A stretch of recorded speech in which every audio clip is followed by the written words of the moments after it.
How often should pop-up coffee stands clean their espresso machines? Clean the machine throughout every service day, with a deeper cleaning at the end of each day and descaling when mineral buildup requires it. At a busy pop-up coffee stand, wipe and purge the steam wand after every drink so old milk cannot bake onto the metal. After each rush, run clean water through the brew group and rinse the portafilter and basket. At closing, remove the baskets, shower screens, and drip tray. Then wash them with warm water in the cleaner approved for that machine.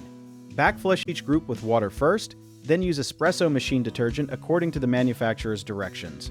This removes coffee oils that can become bitter, sticky, and hard to see inside the group head. Once a week, inspect the seals, screens, and small holes in the baskets, because blocked holes can make the coffee flow unevenly. Descaling is different from daily cleaning. It removes mineral deposits inside the water system, and it should be done based on water hardness, filter use, and the manufacturer's instructions rather than on a random schedule. A useful habit is to keep a simple cleaning log showing who cleaned each part and when, because a machine can look clean outside while hidden coffee oils and milk residue affect taste and safety. One common mistake is soaking the steam wand without purging it afterward, so always release steam for a few seconds after wiping it.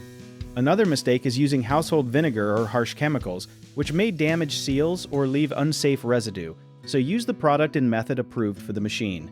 Some operators also descale too often or ignore water quality, but both can cause trouble, so test the water and follow the service schedule instead of guessing. If you need help with a project, search for trusted, affordable local contractors at www.bighomeprojects.com. Another option is to download our app, Jawbit Tier, where homeowners and property owners can list jobs and have home service experts and contractors reach out, message you back, and offer their estimates.